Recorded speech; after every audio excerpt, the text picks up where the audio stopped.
Yeah. Real talk lang, walang halong yabang. Para sa pamilya ko, sa mga taong hindi bumitaw. Let's go! Hindi nyo kami kayang gibain, yan ang katotohanan. Marami ng unos ang dumaan, pero buo pa rin ang samahan.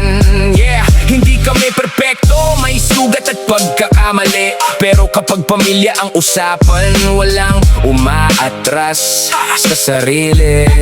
Yeah, lumaki sa hirap, natutong lumaban sa buhay. Hindi sumuko kahit ilang beses nang nadapa at nasaktan. Mga taong nang husga noon, tahimik naming pinanood habang kami dahan-dahang umaangat, pangarap ang sinusunod. Hindi kami basta grupo na madaling mabuwag. Pinagdukong kami ng pagmamahal, hindi ng pansariling hangad. Kapag may problema, sama-sama naming binubuhat kahit mabigat ang laban. Walang kapatid na iniiwan, hindi nyo kami kayang gibain. Backup family ko, laging nasa tabi ko pa rin. Kapag bumagsak ako, may aalalay agad. Kaya kahit gaano kahirap, tuloy lang ang lakad. Hindi kami kayang gibain. Backup family ko, tunay hanggang huling hininga rin. Hindi kami natitinag sa ingay ng paligid, dahil ang pundasyon namin ay pagmamahal at paninindig. Marami nagsubok na sirain ang aming pangalan, pero hindi nila alam gaano katibay ang aming samahan. Hindi sa lahat ng oras ay may ngiti sa mukha, pero kahit may luha, hindi nawawala ang pag-asa.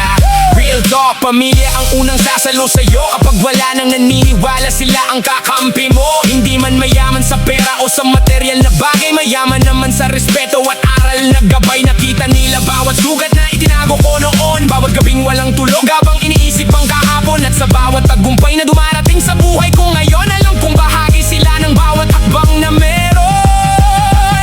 Hindi nyo kami kayang gibain. Backup family ko, laging nasa tabi ko pa rin. Kapag bumagsak ako, may aalalay agad. Kaya kahit gaano kahirap, tuloy lang ang lakad. Hindi nyo kami kayang gibain. Backup family ko, tunay hanggang huling hininga rin. Hindi kami natitinag sa ingay ng paligid, dahil ang pundasyon namin ay pagmamahal at paninindig.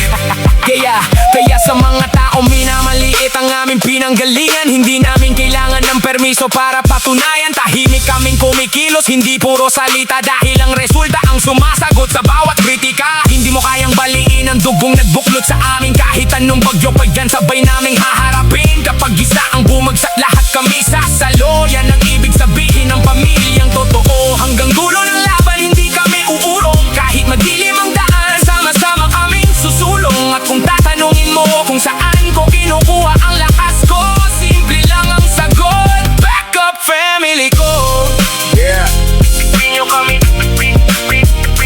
kaya. Hindi dahil malakas kami mag-isa, kundi dahil magkakasama kami. Backup family ko. Backup family ko. Di nyo kami. Back